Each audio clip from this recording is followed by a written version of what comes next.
Hello, welcome to the Honest Wargamer. I'm your host, Rob. In this incredibly exciting video, I'm going to I think it's exciting. I'm lucky enough to be able to review the Beasts of Chaos battle pack available for Age of Sigmar 4. So these are all the rules and all of the ways in which you're going to be able to play your Beasts of Chaos collection, or maybe a new Beasts of Chaos collection that you will 3D print or put on the tabletop. Who knows? I got to stipulate, I'm sorry to all Beasts of Chaos fans right now, the Games Workshop have said that this army will only be tournament legal for the next year. Will the community decide that it's going to be tournament legal for longer than that? That's a great question. We will be discussing that in the future. But for now, that's something that at least, official channels have declared. So if you do listen to this review and you get super excited, just be very conscious of that. I don't want to be selling you something that's like, well, I'm not selling you anything, but I don't want you to be like all excited by what I do and then, be upset in a year's time. With that said, though, I have a Beast of Chaos collection. Many of my close friends have Beast of Chaos collections, and we're all very sad to see them, what we call legended, and put into, this kind of like slow demise. It's an incredibly thematic army, and the army is super fun to play on the tabletop, and I'm really excited about looking at all the rules. So even though you may only have a year to play this army, it's going to be a really fun time with this rule set. If you like this video, please do like and subscribe and share it with your friends. And thank you to the Twitch chat who I'm recording this with at the same time. And a special thank you to everyone on the Honest Wargamer Patreon, where we have a really fun and active Discord community talking about all the different factions and Age of Sigmar rules. And you can jump in and then just be part of the team, which would be super cute. So let's get straight on with it. The first thing we talk about are the battle traits. The battle traits are the army special rules that you have for your army, and they're going to apply to your whole army. The first two are rules that allow you to put units into reserve. During the game, you take your units, which are built into regiments in your army list, and you're able to deploy them on the board, but you're also to deploy them into reserve, which means just to the side of the table, in a box, whatever that might be. And then later on in the game, you're able to put them on the board, which is what we call deep strike, or bringing them in from reserve as a setup unit. Those two different rules. First of all, Masters of the Wilderness is done in your deployment phase. So this is when you would put models on the board, and instead you can put any number of Beast of Chaos models, including up to your entire army, which is already really fun. Doing what we call a null deploy can be left off the board. And then the next rule, Beast Herd Ambush, is done in your movement phase. Don't forget, all abilities done in your turn are done whenever you like. So you could move a bunch of units, and then you can bring in your deep striking units. You could bring in your deep striking units, and then move all your units. Either way, that allows you to put a friendly Beast of Chaos unit on the table, and that unit has to be more than 9 inches from enemy units and wholly within 9 inches of the board edge, and that's every model wholly within 9 inches of the board edge. But there is a wicked bonus that you get for this particular army, which you don't get for other armies.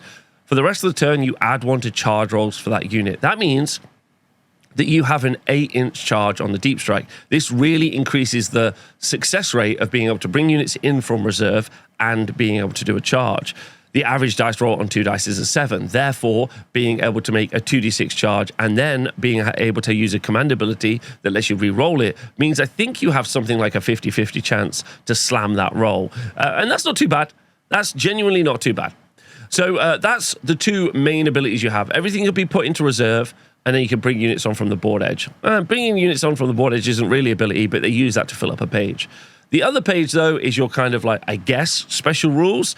And these are called the Rituals of Ruin. They're done once per turn in your hero phase. And you pick one of the 3 following effects, and all of the effects have the same stipulation. You must pick an enemy unit within 12 inches, not wholly within 12 inches of a friendly Beast of Chaos hero. Or if there is a friendly Beast of Chaos hero in reserve, therefore off the board, then you pick a unit within 12 inches of a battlefield edge to be the target. Then roll a d3. On a 2+, you inflict an amount of mortal damage on the target equal to the roll. So that's what you do for Warping Curse. So you're able to do D3 damage to a unit off the board edge. That's not bad. If you can combine this with maybe some small shooting, you might be able to take out a character. The other 2 abilities also have that same stipulation. So within 12 inches of a Beast of Chaos hero, or wholly within 12 inches of the board edge. Brand of Wild Fury is you pick a friendly unit, and then you roll a dice on a 2+, they have a 6-up ward save. Not bad if you can take a lot of models, because if you have a 6-up ward save, what you're really doing is building into the defensiveness of a unit. It's not really good enough to make them a frontline combat unit, and in my opinion, I don't really ever think about a 6-up ward save. I don't really care about it. And then the last one, Bestial Instinct, you pick up again. You pick the same stipulation. You pick a hero and then an enemy or any enemy or friendly unit within 12, and then or if you pick the board edge, same thing. And then on a 2+, you add 1 to wound rolls. This is for you pick a friendly unit. You add 1 to wound rolls to the target's combat attacks for the rest of the turn. So I really like that. I think that's really nice. On 2+, add 1 to the wound rolls for the target's combat attacks for the rest of the turn. The reason that's good is because you're mainly probably a combat army. You do have some shooting. You've got some really unique monsters as well, which is really fun. But most likely, +1 to wound is going to be very effective because you're going to be able to stack that on a lot of attacks. Combine that with a command ability +1 to hit. That's a lot of extra punch on a specific unit, which is good because that means you're going to be able to do a huge amount of damage, which is exactly what you want because you're a beast of chaos. Anyway, right, let's go look at the battle formations. Those are all your battle traits. In fact, actually, before we look at the battle formations, we should probably talk about the terrain feature. You get a free piece of terrain. Obviously, it costs money for your Beast of Chaos army called the Herdstone, but it doesn't cost you any points. And when you're deploying your army, you get to deploy it at a certain step, and it doesn't count towards how many drops your army is. The Herdstone, as a piece of terrain, has got 14 health with a 4-up save, because in Age of Sigmar 4, you can destroy terrain, which is pretty exciting. And being able to destroy, I think that's fairly survivable as a piece of terrain. So with its survivability, that's good, because you do have an opportunity to get this piece of terrain fairly close to the enemy army, and therefore you want it to be as survivable as possible. It has this unique ability called Entropic Lodestone, which is a passive. The effect is, from the second battle round onwards, you add 1 to the rend characteristic of melee weapons used by friendly Beast of Chaos units where they're wholly within 24 inches of this terrain feature. That's pretty good. +1 rend is great. We already know we can get +1 to wound, +1 rend, get that all stacked up. But this is going to be all Beasts of Chaos units as well, just making them that much more deadly in combat, which is 11 out of 10. And because Games Workshop are Games Workshop, they won't have factored in the fact you're going to get +1 rend from the terrain feature, and will have just pointed units as if they didn't get +1 rend. So as we look at units later, you're going to be able to get a lot of rend on these units because they don't really think about that. Anyway, if the terrain feature is wholly within 18 inches of the center of the battlefield, therefore close to the enemy and destroyable, this ability affects all friendly Beast of Chaos units on the battlefield instead of those wholly within 24 inches of it. That's pretty nice. In Age of Sigmar 4, there are layouts for the different missions where the objectives are, and Games Workshop have produced terrain maps, which is cool, in my personal opinion. Those terrain maps are cool because it means you're going to be able to work out where you're going to put your piece of terrain before you even start deploying. So if you know you're going to go play your friend later and you're going to go play, Star Strike or whatever it might be, you'll know where the terrain features are. So you can be like, like when I play later, I'm going to put that there and then deploy my army around it. So you can do a bit of planning, which is nice. Exactly what a general would do. Anyway, +1 rend, great. Survivable enough with 14 health and a 4-up save, great. And then small enough as a footprint, so it's not like the Ossiarch Bone Reaper piece of terrain that's too big. Therefore, Ossiarch players maybe won't take it. And then it's not as big a deal as, let's say, the Loon Shrine, which lets you bring units back from the dead, that you must protect it. It's just a nice value add to your army. So if it dies, you're not in that bad a position. But if you get to keep it around, it's a great bonus. Next up, we're looking at the battle formations. These are 4 different rules that you can choose for your army that you write onto your army list.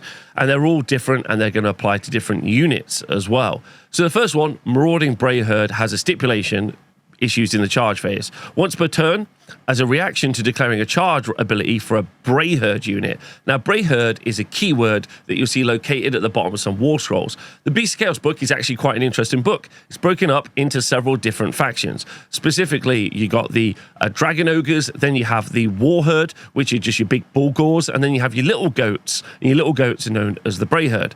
Therefore, you're going to be charging them. If you do decide to charge with those, what you can do is use the Fiends of the Wild ability, where you change one of the dice in the charge roll to a 4.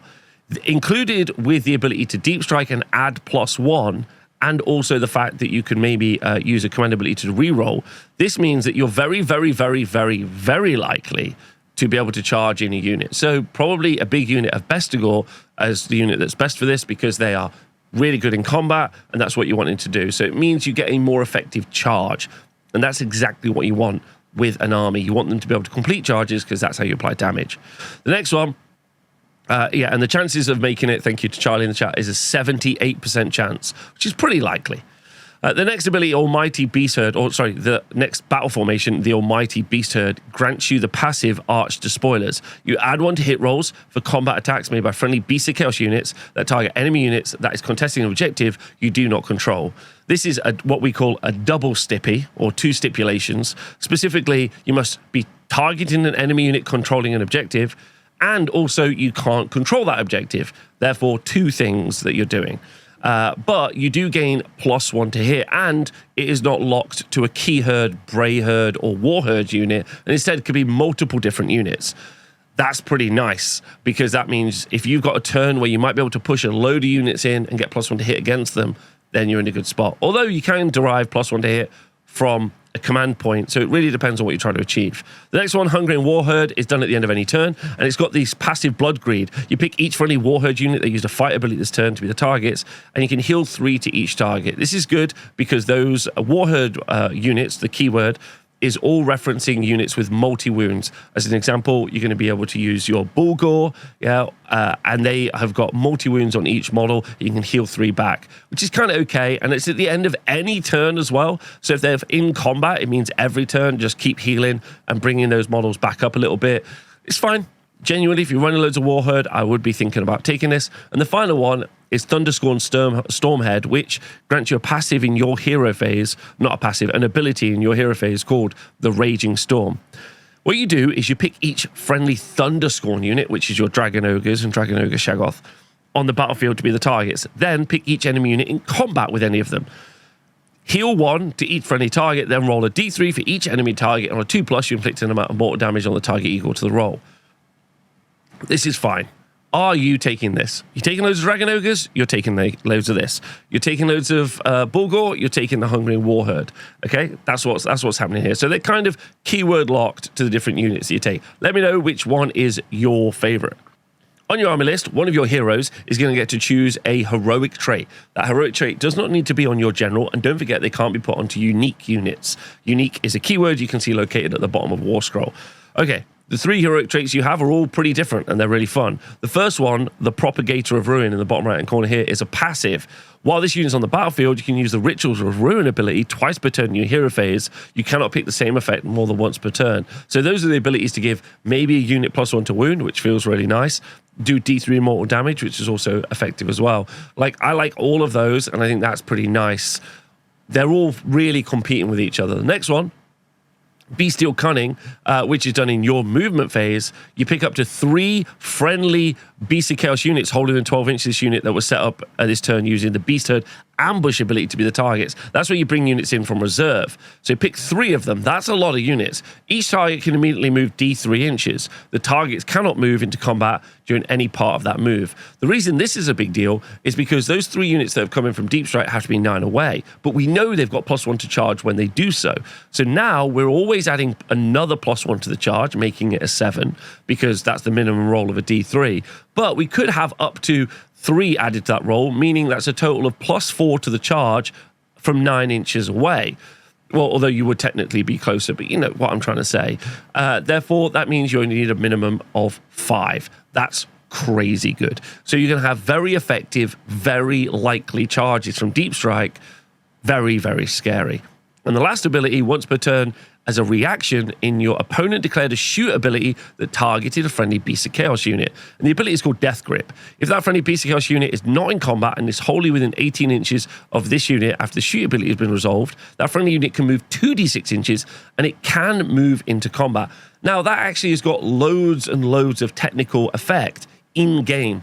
So let's say we Deep Strike a unit in our opponent, well, in our turn, in our opponent's turn, and we Deep Strike him as close as we can to our opponent's shooting unit. That means if our opponent wants to use the ability to shoot in our turn, right, then that means that we can potentially move 2d6s into them after they've shot, and they have to shoot at the closest unit. That's really nice. Moving little small chaff units up the board so that they're very close to those units, so even after they've shot, you can pin them into combat because these units aren't very good in combat most of the time. There's loads of utility that you can bring to the game with that, especially for shutting down very scary shooting units. So I think that's really good.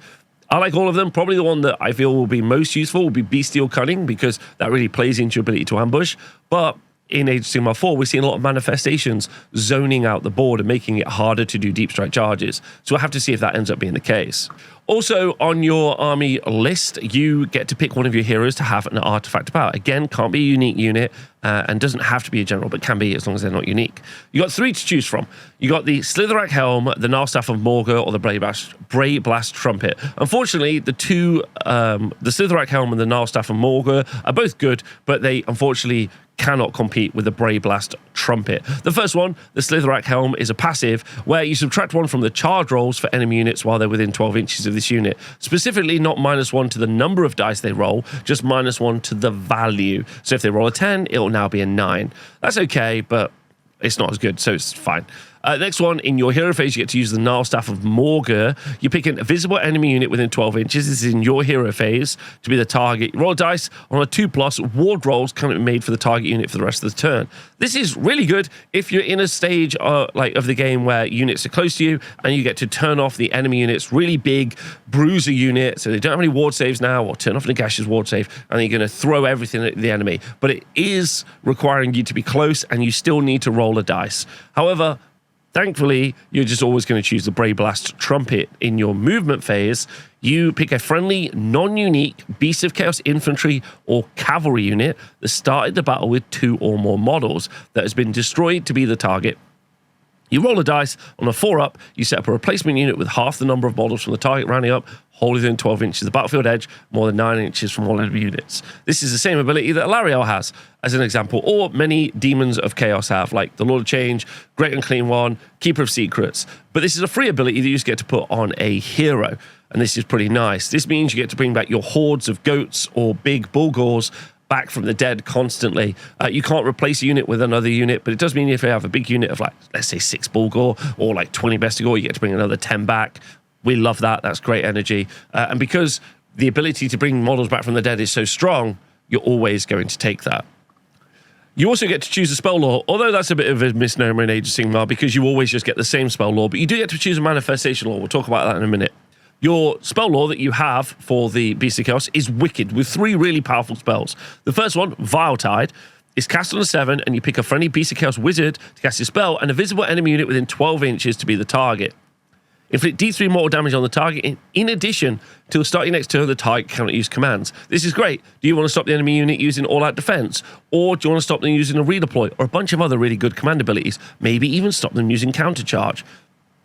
Really great ability. It's also an unlimited spell. That means multiple wizards in your army can cast the spell, but it does not mean that a wizard can cast that spell multiple times. So multiple casts, but from different wizards. That's what the unlimited keyword means, and that's great. Multiple different units getting shut down from doing command abilities. Love that. The next ability, Vicious Stranglethorns, has got a really high casting value of an 8. However, what you do is you pick a visible enemy unit within 12 inches, and then until the starting next turn, you halve the target's move characteristic, which can be a little bit daunting. But the real powerful ability here is subtract 1 from the number of dice rolled and making charge rolls for the target to a minimum of 1. Now we're really shutting down those units that are going to want to countercharge or charge, and because it's until the start of your next turn, that means you can cast it in your turn, and then you would be able to cast it in your opponent's turn using a command ability to cast spells in there. That means, bang, you're shutting down 2 units from effectively charging, which is really powerful. But it has a high casting value, so that's unlikely. But I just wanted to, say about it. And lastly, you have Devolve, which is cast on a 7. Pick a friendly Beast of Chaos wizard to cast his spell, and pick a visible enemy unit, enemy non-hero unit within 12 inches. Until the start of your next turn, the target has a maximum control score of 1. Incredibly powerful. The target cannot use commands. Already good, like we've said. And then each time the target moves, it must end that move closer to the spell. Also really good. Now, the big thing about this entire spell lore, because it feels like a debuff spell lore, is they have high casting values, and that is tough. But all of them have this massive control ability to shut down charges. Control scores, really strong. Love this, great. What you do get a choice of in your Beast of Chaos army is you get the choice of manifestation lore. There are the generic manifestation laws like Kronspine or the Morbid Conjuration, or there is the ability to take your own unique manifestation lore, which other armies don't gain access to. This is pretty nice. So there are 3 to choose. Well, there are 3 that you get because you choose this manifestation lore, and that allows you to cast 3 different spells, which will summon a manifestation to the board. Manifestations can do multiple different things. For instance, they can charge, fight, they can zone out deep strikes, they can count as units for a bunch of different purposes, which is really interesting. And we'll look at what those do now. The important point to note is the two that are going to be able to zone and move around the board are the Wildfire Tourist and the Ravening Direflock. And then the one that is going to be static and people could just move near is going to be the Dirge, the Doomblast Dirge Horn. Now, there's casting value of 7 on the movable ones, and importantly, most manifestations are set up within 12 inches. These have got a much more prodigious range. The Wildfire Tourist is set up within 18 inches of the caster, more than 9 inches away, and the Ravening Direflock is also 18 inches of the caster, 9 inches away from enemy units. That's pretty nice.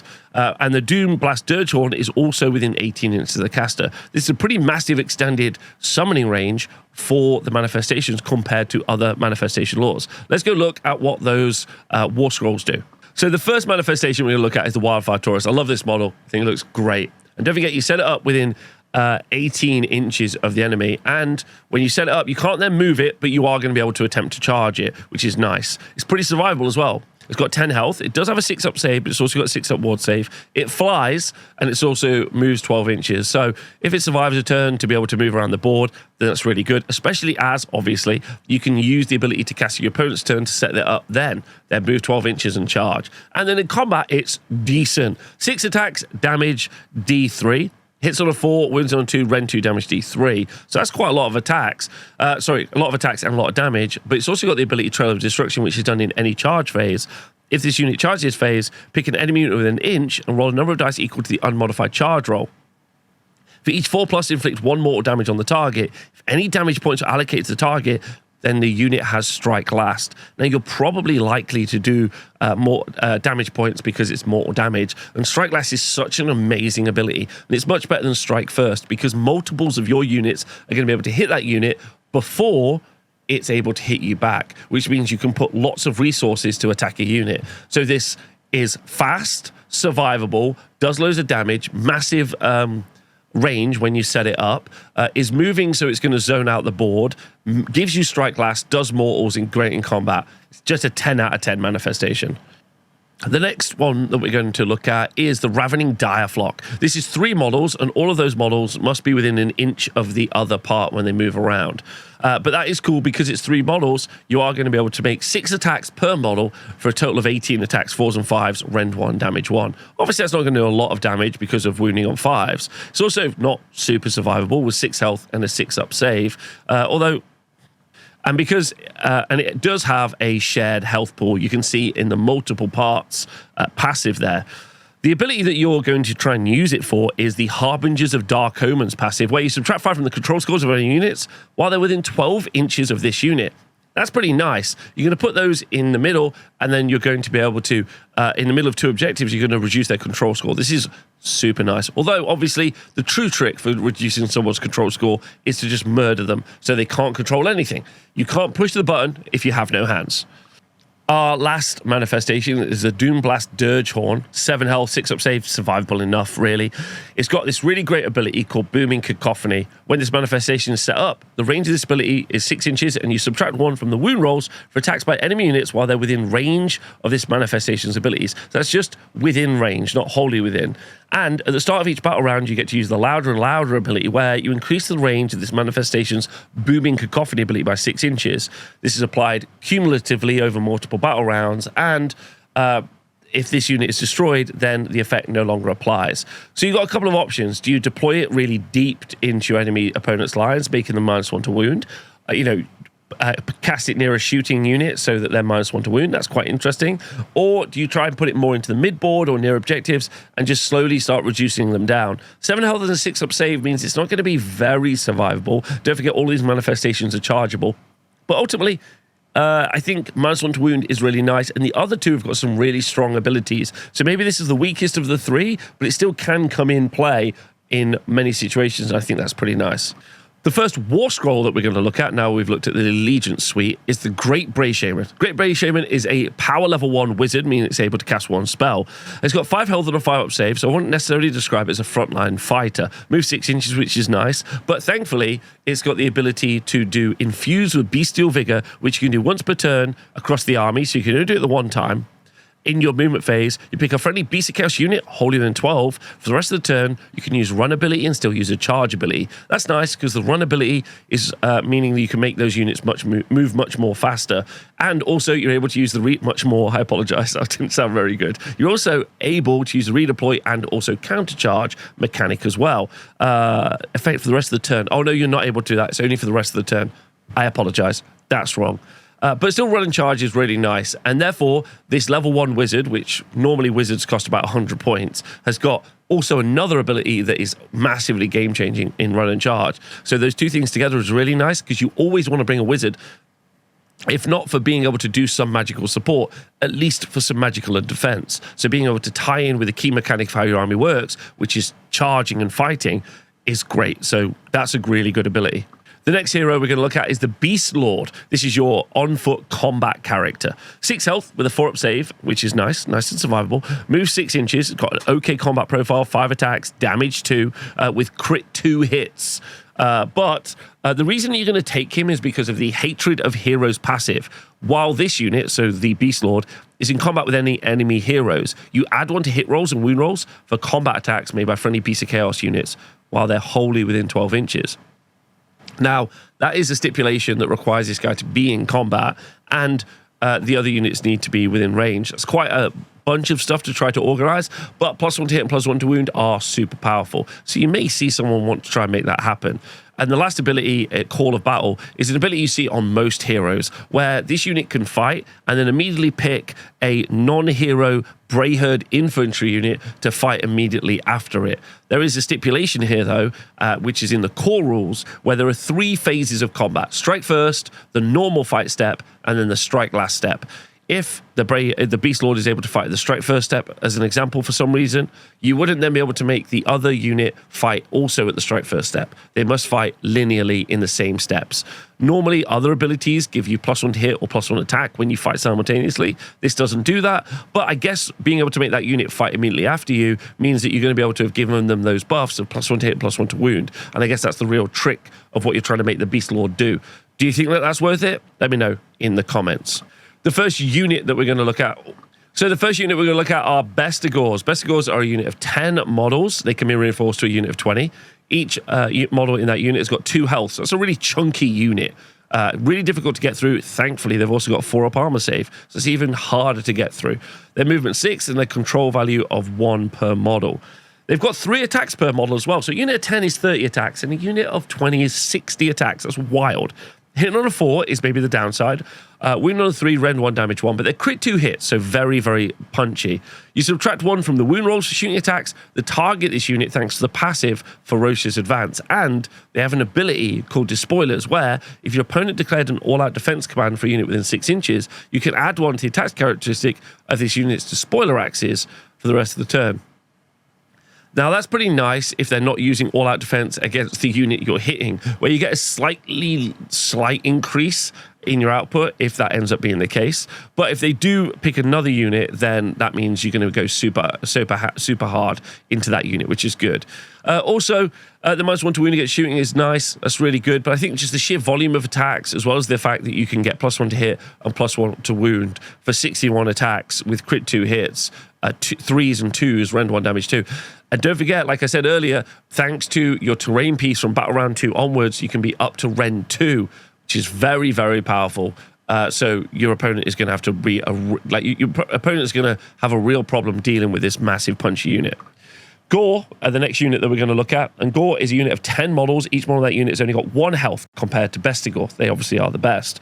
They've also got a weaker armor save on a 5-up, and obviously they're not as good in combat with only 2 attacks, 4s and 3s, no rend, but they still have crit 2 hits. The reason you're going to take Gore, and you're not going to take a lot of Gore, is because of the Gore Stampede ability that you do in your charge phase. If this unit charged, you pick an enemy non-hero infantry unit that has fewer models in this unit and is within 1 inch. On a 3-up, that unit has strike last. Unfortunately, this has a lot of stipulations. You need to have charged. It can't be an enemy hero. It needs to be an infantry unit. And then you need to roll a 3+ to make that happen. So I don't know if you don't just spend your points on having more Bestigor or something similar to just do more damage versus occasionally making an enemy unit strike last. But strike last is a massive debuff, and having that is going to be really impactful. The next unit are Angor Raiders. They're an infantry missile unit, 10 models in the unit with 1 health, 6 up save, and they move 6 inches. Their missile weapon is a Raider bow, which is a massive 18-inch range. Added onto their movement 6, that's a 24-inch threat range, which is pretty nice. They've got 2 shots each, 4s and 5s, rend 1, damage 1, and I imagine that they're very cheap. And if they are very cheap, that's a lot of shots you can do, and in addition, a reinforced unit of 20 is still 20 for controlling an objective. They aren't very survivable with their 6 up save, but it's worth noting that that's still a lot of points and bodies you can put on objectives, which is good, especially if they're on objectives at the back of the board, firing shots into the mid-board.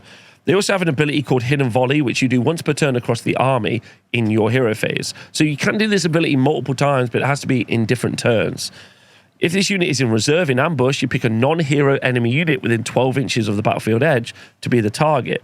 Roll a number of dice equal to the number of models in this unit. For each 6+, you inflict a mortal damage on the target. Then in your next movement phase, set this unit on the battlefield. If you can't do it, this unit is destroyed. So I quite like this ability because you can do like 3 mortal damage on average, so it's not necessarily super impactful, but you can do some damage, which I like. So that is going to just make your opponent feel a little bit worried, especially if you do this in conjunction with being able to do mortal damage from the board edge as well with your battle trait, which is fun.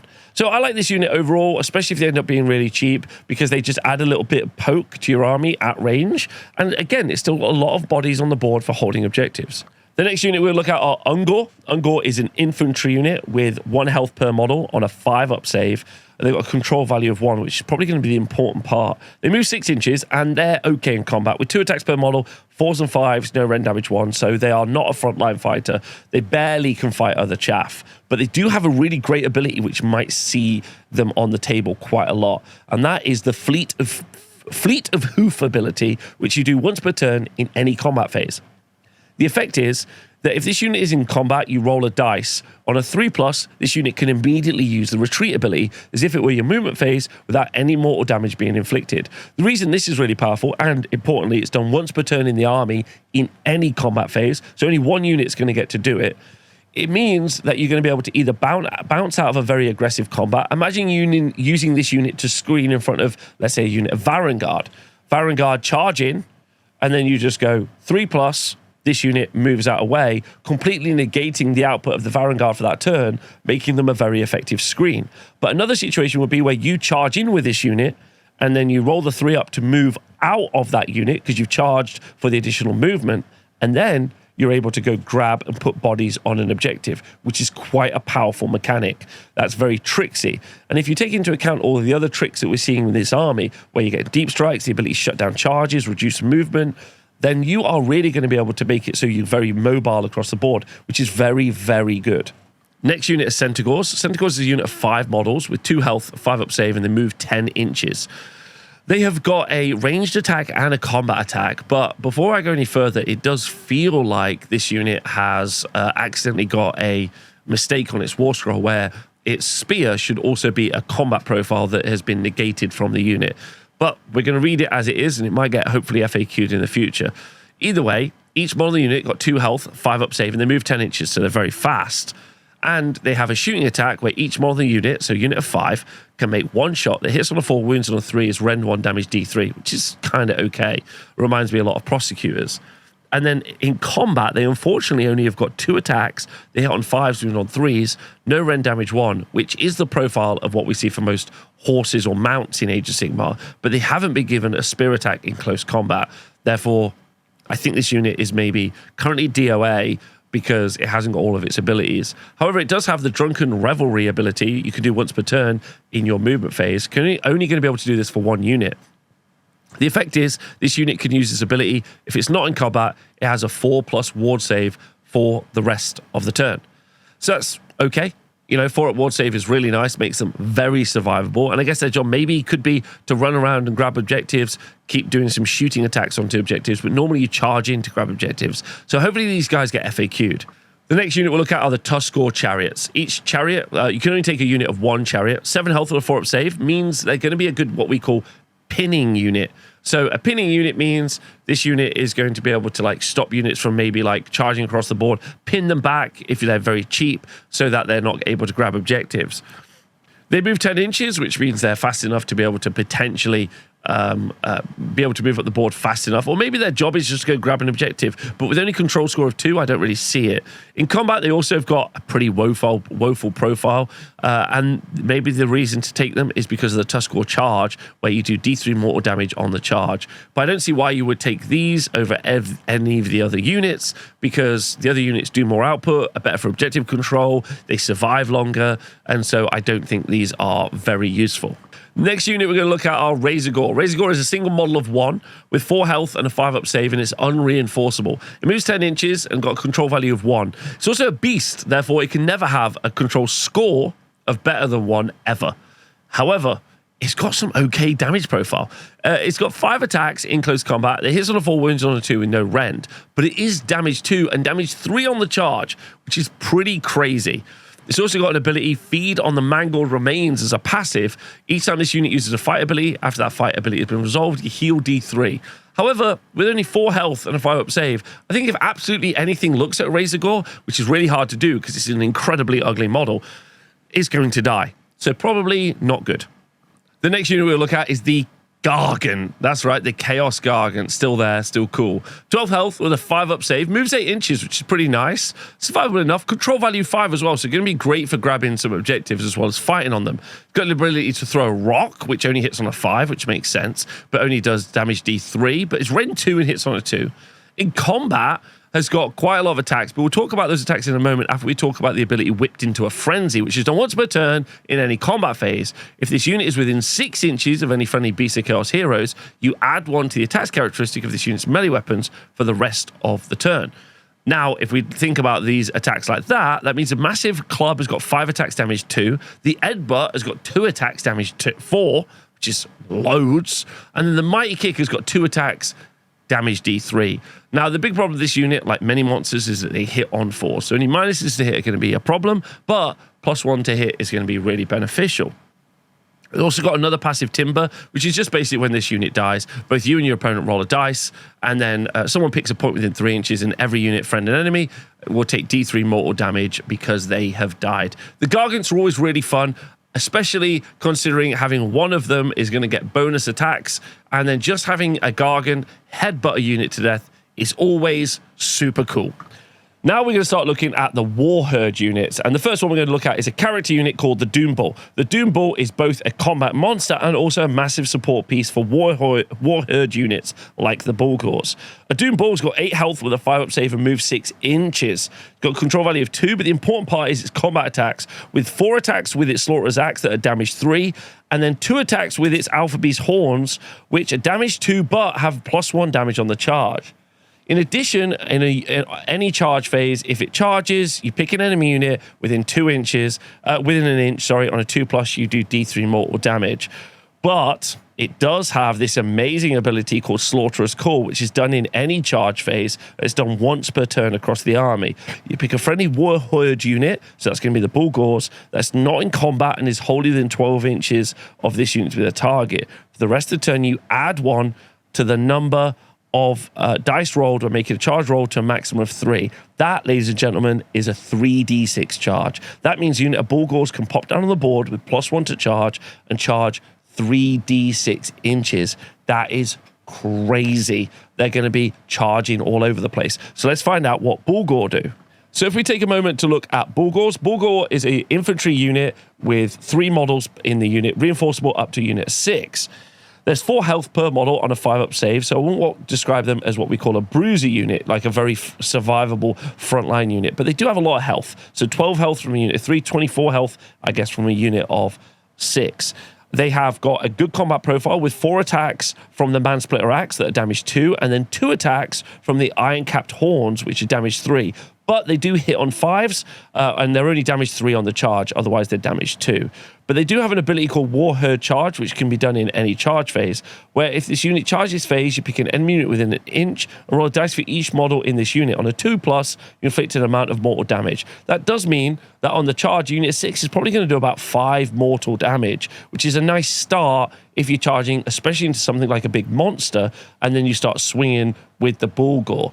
Ultimately, being able to 3d6 charge thanks to the Doom Ball feels like the Doom Ball is mandatory to be able to take the Bulgor and make them that much quicker, obviously with a good counter charge potential as well. But they're not super survivable. So you're going to need multiple units of Bulgor charging, doing the damage, charging, doing the damage. It does mean 2 units of 6 charging in, mean that they could statistically do 10 mortal damage on the charge, which is crazy. So taking multiple Bulgor or more Gore feels like the right way to go. The next unit we'll look at is one of our first monsters. It's the Cigor. Cigor's got 15 health, a 5-up save. It moves 8 inches. It's got control value 5 like a monster, and it's only got 1 eyeball. With that 1 eyeball, it's got a shooting attack called the Desecrated Boulder, which you can throw 15 inches, and it's got 1 attack that hits on a 4, which I'm amazed by because I really thought it would be a 5. But it wounds on a 2, it's rend 2, and it's D3 plus 3 damage, and thankfully it's got shooting combat, so you can just keep dropping rocks on people right in front of you. Only 1 shot is going to be hit or miss, but it's got an okay and decent range, move 8, shoot 15. In combat, it's got 6 attacks that hit on a 4, wound on a 2, red 1, damage 2. So it's only got a profile that's slightly above your most basic foot combat character. Its survivability is in question as well with 15 health and a 5-up save, but thankfully, especially in the game it's being released into, the beginning of Age of Sigmar 4, it's got a bunch of abilities that's going to really help its survivability and output. It's got an ability called Consume Endless Spell. Pick an endless spell within 9 inches of this unit to be the target. You roll 2d6, and if the roll exceeds the target's banishment characteristic, then the target is banished, and you heal X, where X is the amount equal to the roll. That's a massive heal value for this unit. Now, Age of Sigmar 4 is broken now into what I would consider to be the activation meta.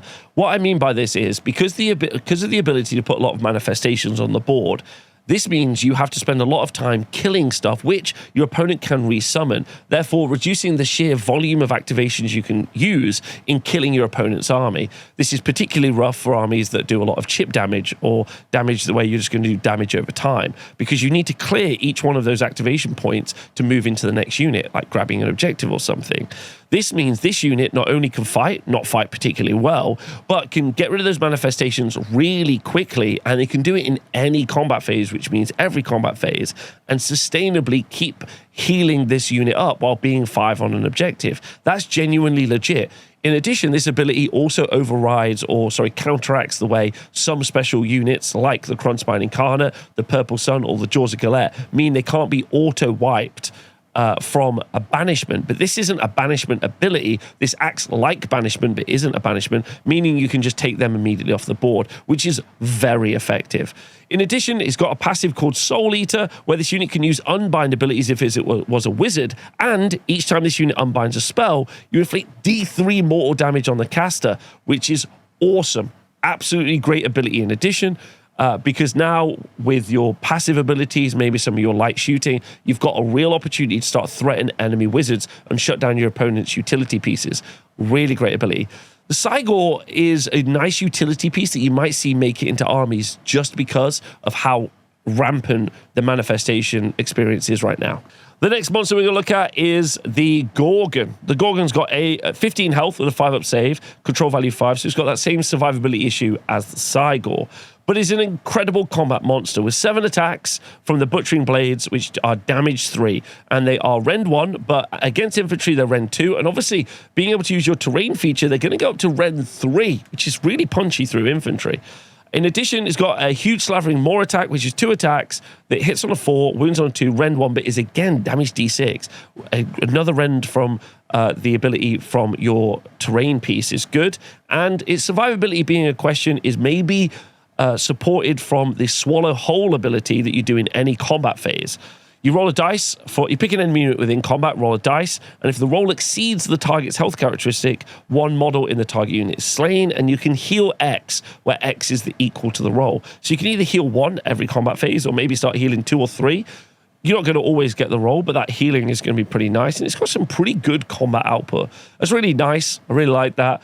Really, what you're saying is this unit going to be as punchy as a unit of Bestigor or Bulgor or those other units or Dragon Ogres?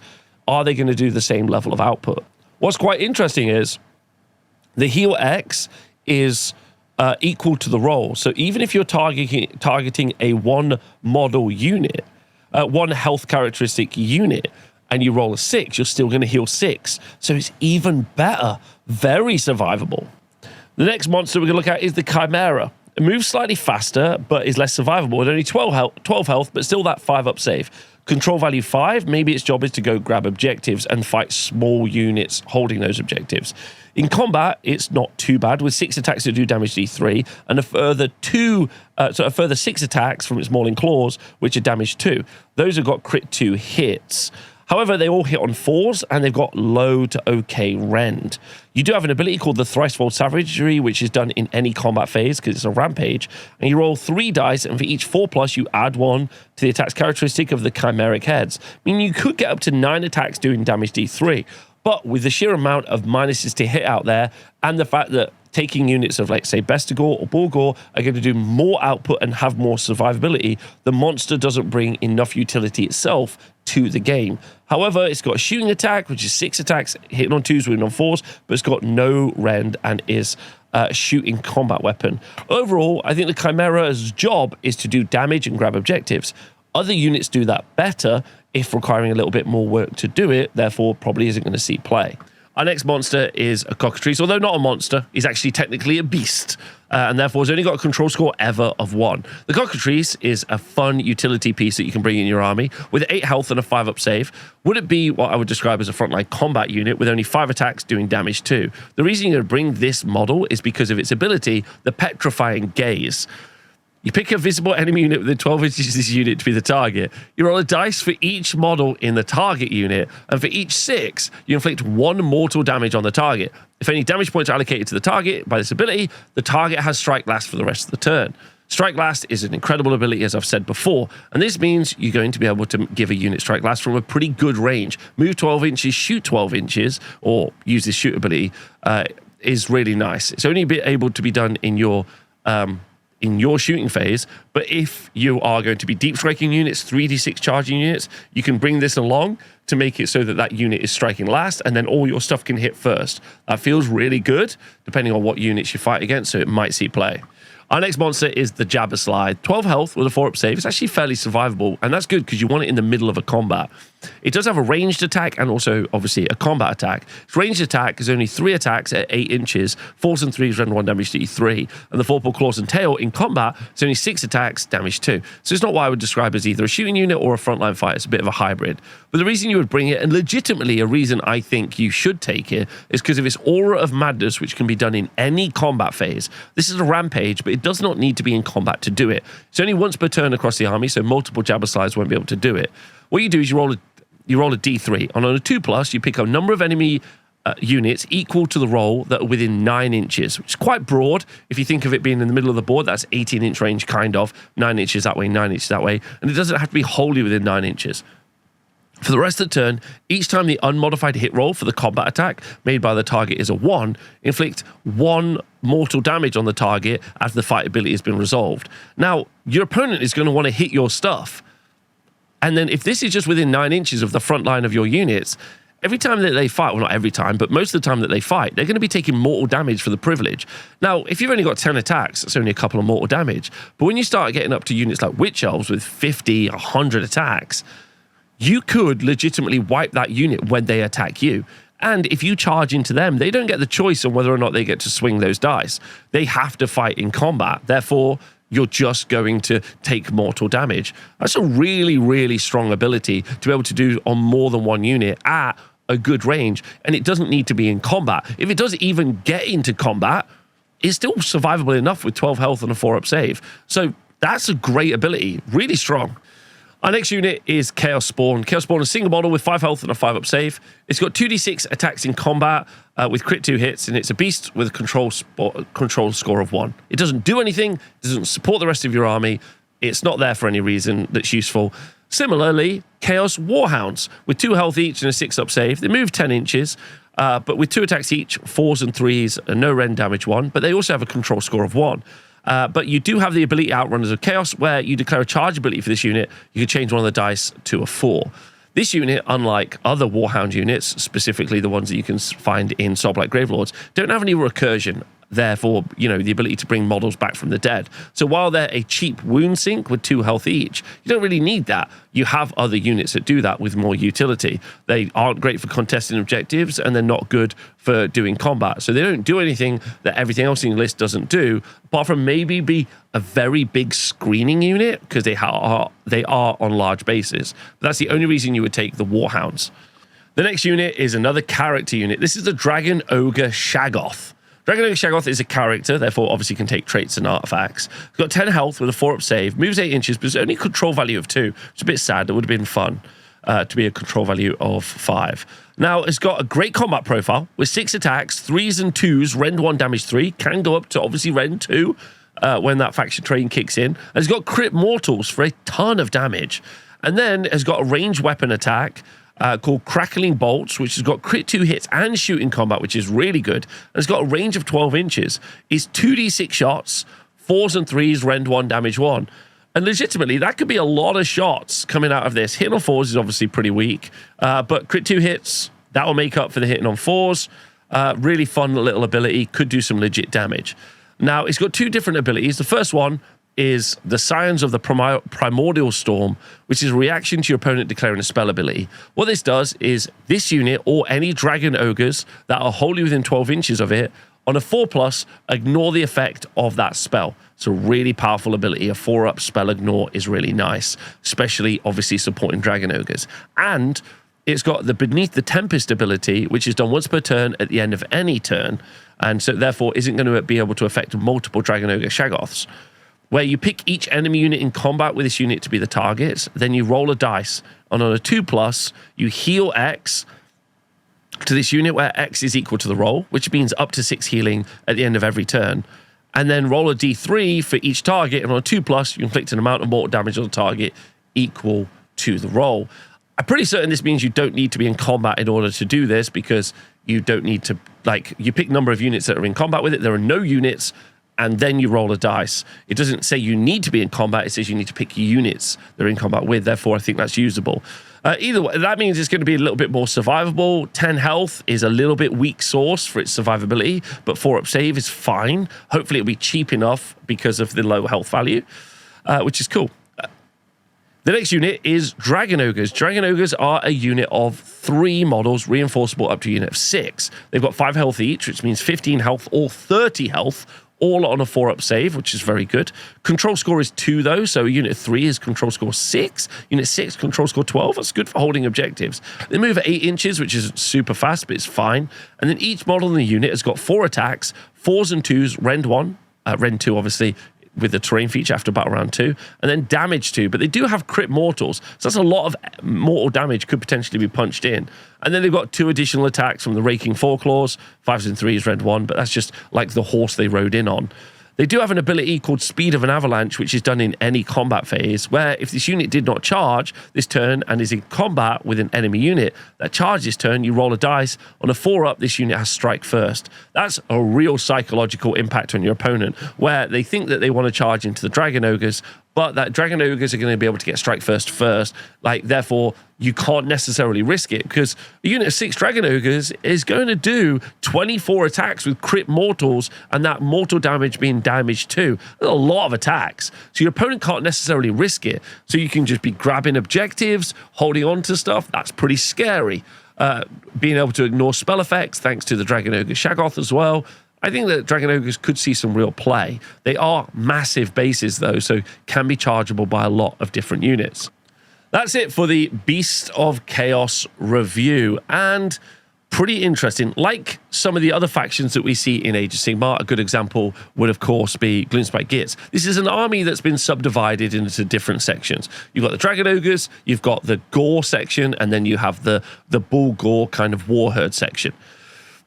Therefore, some of those key pieces, and then monsters, just miscellaneous monsters. Some of those pieces interact fairly well with each other. I do like the idea of like charging in with Gore and then, you know, running and grabbing an objective. I think Best of Gore are great. Obviously, being able to deep strike and charge. There's a very serious lack of magical supremacy in this list, with I think only one singular wizard available, and that wizard only being power level 1. Therefore, being able to engage in the magic game is really difficult. But you do, I guess, have the Cigor, which is a fairly unique piece in dealing with manifestations.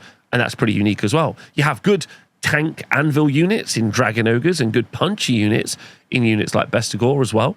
I think those are all interesting. You have very interesting tech pieces, I think, in the Jabber Slide. I think that's really engaging as well. You've got a bunch of like trashy units here, there, and everywhere, which is fine. You have access to strike last and being able to make your opponent strike last. You've also got an opportunity to have a couple of strike first, which is, I think, is fun. You have no ward saves. So for the enemy units that are intentionally bringing anti-ward technology, that means you could be like, haha, no ward saves for me. I don't even need to engage with that, which is, I think, fun as well. You do also, in that command trait, have the opportunity to have a lot of recursion as well. If you decide to move away from that and go more monster heavy, then maybe that's not going to be as important. But the fact that you've got a character that can constantly bring models back feels pretty key in your game plan for the army, so that's strong as well. And then ultimately, you've got some good allegiance abilities, some fun battle formation abilities as well. So the ability to like moves into combat, which is going to stress your opponent. I think it's a good army, like. And I think it's a shame Games Workshop decided that it wasn't going to be a legal army forever. Games Workshop makes terrible decisions all the time, and I'm sad. As a Beast Chaos fan, if you are watching this, I feel sorry for you, and I hope you find the fun and joy with your army and your miniatures that you can find.